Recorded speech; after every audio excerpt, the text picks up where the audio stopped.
Herpes could never. Herpes could never break me, could never again make me feel less of. Herpes can't take my sexy away from me. Herpes does not take my worth away. Herpes does not devalue me.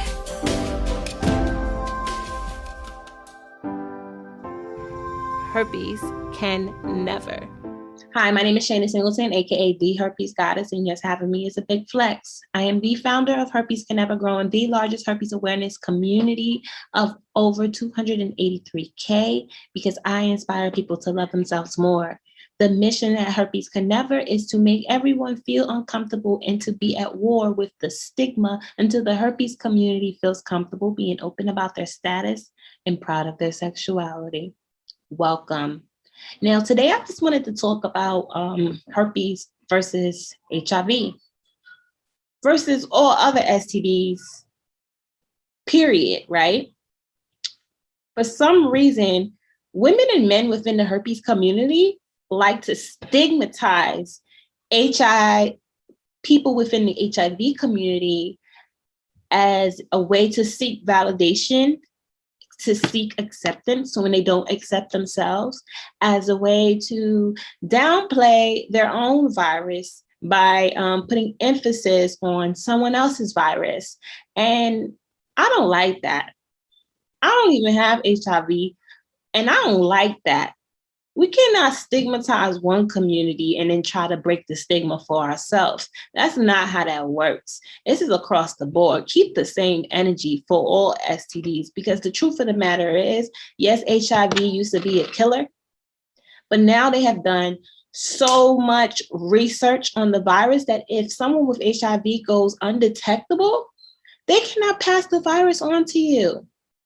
Okay, so someone who knows that they have HIV and are doing what they need to do to protect themselves and to protect their partner is so much, let's say, safer than someone with herpes. You know why? Because there's always a chance for someone to pass the herpes virus along. That's how it is. It's just as common as the common cold. Is skin on skin contact. You never know where on their skin someone experiencing an outbreak or viral shedding, and there's nothing for it but suppression medication. But HIV, it's under control. Now, truth of the matter is, the people that you need to fear are the people who have sex without knowing their status. And there's a lot of people like that. You'll get tested, your doctor say you cool, you good, and then you didn't have sex with somebody and sex with somebody else, but that person told you was good, so you still have it in your head that you're good and you're having unprotected sex without knowing. Yeah, that's the dangerous type of person. Dangerous. Another group of dangerous people are the people who constantly getting curable diseases. One thing about people within the lifelong STD community, that's HPV, HEP, herpes, HIV, all of us, right? We know our status, and we usually don't want to get anything else. Someone who's constantly getting chlamydia just don't give a F, because it's the most preventable STD. And it shows you how many people in this world just don't give an F, because it's still here. If STDs are curable, there should be no reason why they're still here. We should have been got rid of them if we were practicing safe sex, healthy sexual practices. That's when education comes in play, right? It makes me think of the STD contraction laws sometimes, but I don't want to get too deep into that right now. Ways that people within the herpes community stigmatize people in the HIV community is down to people who have herpes since they were children. I had herpes since I was a child. I have herpes on my arm. I don't have the STD type of herpes because I didn't get it sexually.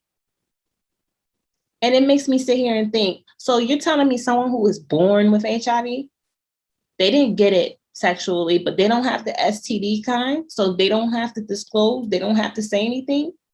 When I hear people with herpes say that, that's exactly what I think. Let's keep the same energy. Another way people within the herpes community stigmatize people within the HIV community is when they go, well, at least I didn't get, HIV and it's just herpes. Herpes is the least harmful STD there is. You're stigmatizing the HIV community. Your herpes could have easily been HIV. And for you people who get curable STDs constantly, because you don't practice safe sex, your chlamydia, your gonorrhea could have easily been herpes or HIV. Let's get that straight, because we all did the same thing. We had sex. We're all living a human experience. Luck of the draw, I got herpes. Luck of the draw, one person gets HIV.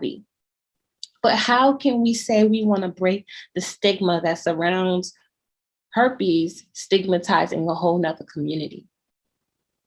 It's crazy. It's not crazy. We have a healer joining us in July's retreat, and her name is Cece Coven. And she has HIV and she has herpes. She says that she felt stigmatized the most with her herpes than her HIV.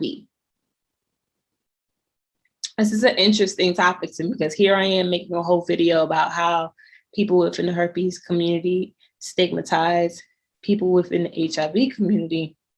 But it was interesting to me. I'm like, why so? Why is that?